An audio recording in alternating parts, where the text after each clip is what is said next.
मुरली अमृत की धारा है धारा, जो देती दुखों से किनारा। मुरली अमृत की धारा है धारा, जो देती दुखों से किनारा। भूले जीवन में हो जाए शिव बाबा मुरली में समझाए। भूले जीवन में हो जाए शिव बाबा। ओम शांति। आज की तारीख है 3 अगस्त 2023 के बाबा के साकार महावाक्य। मीठे बच्चे, याद की यात्रा में टाइम देते रहो तो विक्रम विनाश होते जाएंगे। सबसे ममत्व मिट जाएगा, बाप के गले का हार बन जाएंगे।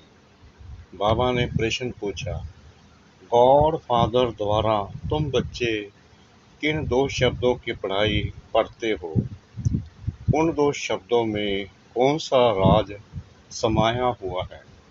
बाबा ने उत्तर दिया, गॉड फादर तुम्हें इतना ही पढ़ाता कि हे आत्माएं, शरीर का भान छोड़ो और मुझे याद करो। यह 2 शब्दों की पढ़ाई इसीलिए पढ़ाई जाती है क्योंकि अब तुम्हें इस पुरानी दुनिया में पुरानी खाल नहीं लेनी है। तुम्हें नई दुनिया में जाना है। मैं तुम्हें साथ ले चलने आया हूँ, इसलिए देह सहित सब कुछ भूलते जाओ। गीत, तुम ही हो माता, पिता तुम ही हो। ओम शांति। बच्चे सालिग्राम जानते हैं कि कोई मनुष्य द्वारा हम शास्त्र नहीं सुनते हैं। इसको सत्संग नहीं कहा जाता है, पढ़ाई कहा जाता है। अगर मनुष्यों से पूछा जाए तो कहेंगे कि हम सत्संग में जाते हैं, व कहेंगे हम कॉलेज में जाते हैं। यह तो जानते हो, सत्संग में साधु संत विद्वान आदि सुनाने वाले होंगे।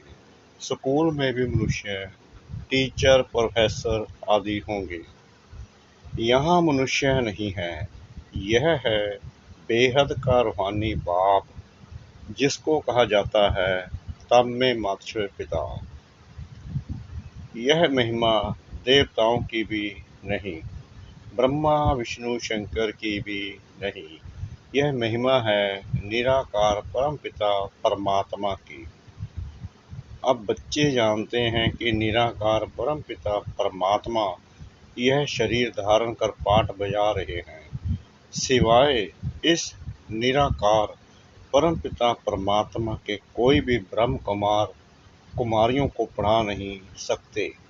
ब्रह्मा को भी ज्ञान सागर नहीं कहेंगे, इसको प्रजापिता कहेंगे।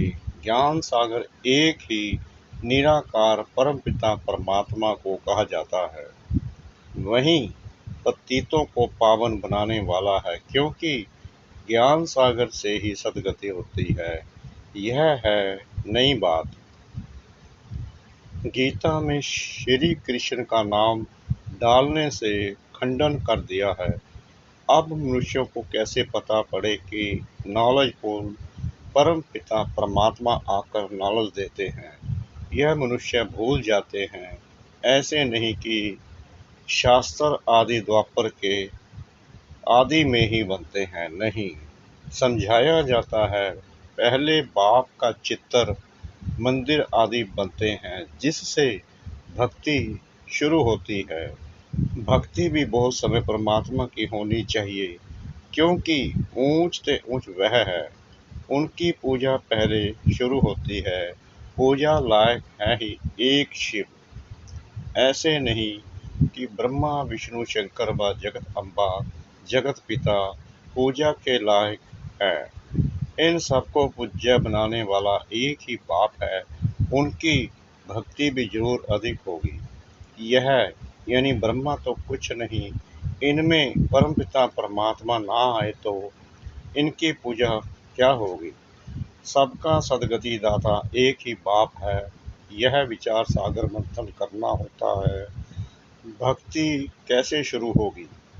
शिव बाबा तो विचार सागर मंथन नहीं करते, बच्चों को विचार सागर मंथन करना है। सरस्वती जो ब्रह्मा की मुख्य वंशावली है, उनको भी विचार सागर मंथन करना है। ऊंच ते ऊंच है एक, अगर वह ना आए तो दुनिया को पतित से पावन कौन बनाए। सब मनुष्य मात्र पतित हैं, अब शिव बाबा ना आए तो स्वर्ग का वर्षा कौन देवे। निश्चय बुद्धि नहीं है तो विजय माला में पिरो ना सके।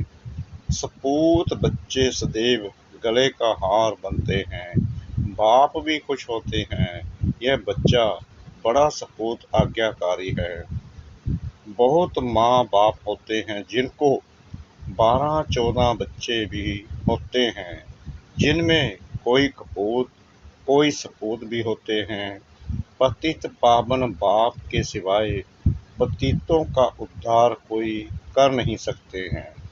तुम जानते हो कि गंगा नदी पर भी गंगा का मंदिर है, तो समझाना चाहिए कि यह गंगा फिर कौन है। क्या यह कोई शक्ति है जिससे पतित से पावन बनते हैं, वह पानी से पावन बनते हैं। बाप कहते हैं कि गंगा पतित पावनी नहीं, सिवाय योग के कोई भी पावन बन नहीं सकते। इसलिए तुम्हें कोई गंगा स्नान नहीं करना है। योग का अर्थ है याद, बुद्धि का योग लगाना है। वह तो बहुत योग आसन आदि लगाते हैं, अनेक प्रकार के हठ योग करते हैं, उनको योग नहीं कहा जाता है। माताएं अब लाएं हठ योग को क्या जाने। मनुष्य स्कूल में पढ़ते हैं, उसमें धक्के खाने की कोई बात नहीं रहती है, कोई ना कोई इम्तिहान पास करते हैं, जानते हैं यह इम्तिहान पास करके यह बनेंगे। यहाँ भी तुम जानते हो यह भी इम्तिहान है। गॉड फादर पढ़ाते हैं, वह है पतित पावन, तुम्हारी है गॉड फादरली स्टूडेंट लाइफ। बाप पतित से पावन कैसे बनाते हैं? कहते हैं हे आत्माएं, इस शरीर का भान छोड़ो, इस पुराने शरीर को छोड़ना है। पहले पहले तुम्हारा शरीर पूरा था, अब आयरन एज्ड हो गया है। अभी तुमको नई खाल तो यहाँ लेनी नहीं है, क्योंकि यहाँ तो 5 तत्व भी तमो प्रधान है। अभी मैं तुम बच्चों को अपने साथ ले जाऊंगा, कल पहले भी ले गया था। मैं कालों का काल हूँ, सबको वापिस ले जाऊंगा, फिर तुमको अमरपुरी में भेज दूंगा। यह है मृत्यु लोक, छी दुनिया। इसलिए संगम युग को 100 वर्ष चाहिए, और तो हर एक युग 1250 साल का होता है। इस पिछाड़ी के संगम युग की आयु बहुत छोटी है। जैसे ब्राह्मणों की चोटी छोटी होती है, वैसे संगम युग की आयु भी छोटी है। फिर यह दुनिया खत्म हो जाएगी तो नए मकान आदि बनाने शुरू करेंगे। उसमें पहले श्री कृष्ण आता है, वह शौकीन है महल आदि बनवाने का। कोई तो बहुत शौकीन था ना, जिसने सोमनाथ का मंदिर बनवाया। बिरला भी शौकीन है, कैसा अच्छा मंदिर बनाया है। नंबर 1 में पूज्य हैं शिव बाबा।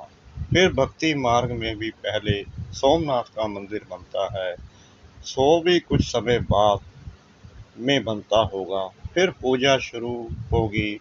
अभी तो है घोर अंधेरा, रात पूरी हो फिर दिन आता है। बाप कहते हैं मैं रात और दिन के बीच में आता हूँ। महाभारी लड़ाई भी है। लिखा हुआ है कि यादवों के पेट से वह चीजें निकली जिससे सारे कुल का विनाश हुआ। तुम देख रहे हो बरोबर विनाश के लिए तैयारी कर रहे हैं। समझते हैं कोई प्रेरक है। दोनों ने विनाश के लिए बॉम्ब बनाकर रखे हैं। आफतें भी आनी हैं, तुम तो प्रैक्टिकल में देख रहे हो। स्थापना भी हो रही है, विनाश भी सामने खड़ा है। समझो, कोई ने विनाश नहीं देखा है। अच्छा, बैकुंठ तो देखते हैं ना। अच्छी तरह पढ़कर बाप से पूरा बेहद का बरसा लेना है। तुमको साकार नहीं पढ़ाते हैं, शास्त्रों आदि की बात नहीं है। यह तो ज्ञान सागर स्वयं पढ़ाते हैं। तुम अपने को देही समझ बाप को याद करते हो। भगवानुवाच अपने बच्चों प्रति कहते हैं, मैं तुम बच्चों के समुख होता हूँ। जो मेरे बच्चे बनते हैं उनमें से कोई सौतेले हैं, कोई मातेले हैं। मातेले बच्चों को ही बरसे का हक है। संशय बुद्धि को सौतेला कहा जाता है। उनको वर्षा नहीं मिल सकता। वह फिर पुरुषार्थ अनुसार प्रजा में चले जाते हैं। मातेले राजाई में आ जाते हैं। वह बाप को प्यार करते हैं, बाप उनको प्यार करते हैं, गाते भी हैं ना, तुम पर बलिहार जाऊंगा, बारी जाऊंगा। बाप कहते हैं, मुझे याद करेंगे तो मैं तुमको मदद दूंगा। हिम्मते मर्दा मददे खुदा। और सबसे बुद्धि योग तोड़ एक से जोड़ना है। तुम कहते हो हम बाबा के हैं, ये सब कुछ बाबा का है। बाबा को हम कखपन देते हैं और बदले में स्वर्ग के बेहद की बादशाही का बरसा लेते हैं। इस पुरानी देह से हमारा ममत्व नहीं है। यह तो तमो प्रधान रोगी शरीर है। हमारे पास और क्या है। मनुष्य मरते हैं, सब कुछ छूट जाता है, फिर उनका सब कुछ करनी घोर को दिया जाता है। हम सब कुछ आपको देते हैं ममत्व मिटाने के लिए। हम निरंतर बाबा को याद करने का पुरुषार्थ करते हैं। माया फिर बिगड़ डालती है। इसलिए धीरे धीरे जितना मेरी याद में टाइम देते रहेंगे तो विक्रम विनाश होंगे, वहीं मेरे गले का हार बनेंगे। कितना सहज समझाते हैं। बाप समझाते हैं, यह रथ भी ड्रामा अनुसार मेरा मुकर्रर किया हुआ है और किसी में मैं आ भी नहीं सकता हूँ। तुम भी कहते हो बाबा, कल पहले भी हम आपसे इसी मकान में इसी ड्रेस में मिले थे और आपसे बरसा लिया था, तो कितना सहज है। बाप कहते हैं कि सिर्फ मुझे याद करो और कोई भी तरफ बुद्धि ना जाए। याद रखना, अंतकाल जो पुत्र सिमरे, अगर किसी को भी याद किया तो फिर वहाँ जन्म लेना पड़ेगा। कहाँ भी ममत्व नहीं रहना चाहिए। अंतकाल जो स्त्री सिमरे, बाप आते हैं पतितों को पावन बनाने। उनकी कितनी महिमा करते हैं। एकमकार उनका एक ही नाम है। उनको दूसरा शरीर मिलता ही नहीं है जो नाम बदली हो। तुम तो 84 जन्म लेते हो तो नाम भी 84 पढ़ते हैं। बाप की महिमा में गाते हैं, निर्भय निर्भेद अकाल मूर्त। वही कालों का काल है, उन्हें काल खा नहीं सकता। मैं सभी को मुक्ति धाम में ले जाऊंगा। निर्भय मेरा कोई से बैर नहीं है। अकाल मूर्त अजोनी, मैं जन्म मरण में नहीं आता हूँ। उनकी कितनी महिमा गाते हैं। गाया भी जाता है, दुख हरता सुख करता। कलयुग के दुख हरते हैं, सतयुग के सुख देते हैं। बच्चे जानते हैं भारत में सतयुग में जीवन मुक्ति थी, बाकी सभी आत्माएं शांति धाम में थी। याद पड़ता है ना, तो जरूर बाप जब संगम पर आए तब सभी को शांति धाम ले जाए और तुमको फिर सुखधाम भेज दे। कितनी सहज बात है। परंतु माया ऐसी है, जो यहाँ से बाहर गया तो भूल जाएंगे। जैसे गर्भ जेल में धर्मराज के द्वारा तुमको सजा दिलाता हूँ, त्राही त्राही करते हो कि हम माफ़ी मांगते हैं, फिर ऐसे पाप नहीं करेंगे। बाहर निकलने से फिर भी पाप करने लग पड़ते हैं। यह है ही माया का राज्य। सतयुग त्रेता में माया होती नहीं, वहाँ तो सुख ही सुख रहता है। अभी तुम पढ़ रहे हो, इसमें घर बार छोड़ने की बात नहीं। बाप कहते हैं देह सहित सब कुछ भूल जाओ। तुम्हारा ये बेहद का संन्यास है, उन सन्यासियों का है हद का संन्यास। जंगल में जाकर फिर लौट आते हैं शहर में, नाम कितने बड़े बड़े रखवाते हैं। बाप कहते हैं मैं कितना सहज समझाता हूँ, बुढ़ियाएँ कितनी हैं, कहती हैं हमको धारणा नहीं होती। अच्छा, यह तो जानती हो कि परमात्मा पढ़ाते हैं, वह कहते हैं सिर्फ मुझे याद करो, इसमें तो कोई तकलीफ नहीं है। अभी हमने 84 का चक्कर पूरा किया है, यह हुआ सब दर्शन चक्कर। आत्मा को चक्कर का दर्शन होता है, यहाँ ही निरोगी काया बनती है। चक्कर को जानने से तुम ऊंच पद पाएंगे। इसलिए बाबा कहते हैं कि सब दर्शन चक्करधारी बनो। कितना सहज समझाते हैं, सहज याद सहज सृष्टि चक्कर, कोई तकलीफ नहीं। यह है सच्ची कमाई। बाकी धन माल तो सब खत्म हो जाना है, सब छूट जाता है। सागर को उथल खानी है, नेचुरल कैलेमिटीज भी आनी है। भारत सचखंड था और कोई भी खंड नहीं था। भारत है शिव बाबा की जन्मभूमि, बड़े से बड़ा तीर्थ है। भारत में ही सोमनाथ का मंदिर कितना अच्छा बना हुआ है, अभी तो ढेर के ढेर बनाते हैं। बाबा कहते हैं कि इस समय की शादी पूरी बर्बादी है, शिव बाबा से सगाई पूरी आबादी है। शिव बाबा साजन भी है, स्वर्ग में भेज देते हैं। तुम यहाँ आए हो, जानते हो हम यहाँ बरोबर नर से नारायण, नारी से लक्ष्मी बनेंगे। ऐसे नहीं कि पुरुष जाकर पुरुष ही बनेंगे, बदलते रहते हैं। कोई चोला पुरुष का, कोई स्त्री का, फिर सतयुग से त्रेता कैसे बनता है, वह भी समझाया गया है। अभी तुम बच्चों को नॉलेजफुल गॉड फादर पढ़ाते हैं। मनुष्य तो फादर टीचर सतगुरु हो ना सके। फादर और टीचर हो सकते हैं, गुरु हो नहीं सकते हैं। सो भी वह जिस्मानी विद्या, यह बाबा तो एकदम स्वर्ग का मालिक बनाते हैं। कोई भी बात ना समझो तो 1000 बार पूछो। अच्छा, मीठे मीठे सिकलर बच्चों प्रति माता पिता बाप दादा का याद प्यार और गुड मॉर्निंग। रूहानी बाप की रूहानी बच्चों को नमस्ते। हम रूहानी बच्चों की रूहानी बाप दादा को श्रद्धा भरी प्रेम भरी नमस्ते। शुक्रिया बाबा, शुक्रिया बाबा, शुक्रिया बाबा, इस मीठी मीठी मीठी मुरली के लिए। धारणा के लिए मुख्य सार। नंबर 1, सपूत आज्ञाकारी बन विजयमाला में पिरोना है। बाप को अपना कखपन दे, बलिहार हो, सबसे ममत्व मिटा देना है। नंबर 2, अंतकाल में एक बाप ही याद रहे, उसके लिए और सबसे बुद्धि योग तोड़ निरंतर बाप की याद में रहने का पुरुषार्थ करना है। वरदान, सर्व खजानों को स्वयं में समाकर दिल शिकस्त पनबा ईश्वरिया से मुक्त रहने वाले सदा प्रसन्नचित भव। बाप दादा ने सभी बच्चों को समान रूप से सब खजाने दिए हैं, लेकिन कोई उन प्राप्तियों को स्वयं में समा नहीं सकते। बस समय पर कार्य में लगाना नहीं आता तो सफलता दिखाई नहीं देती।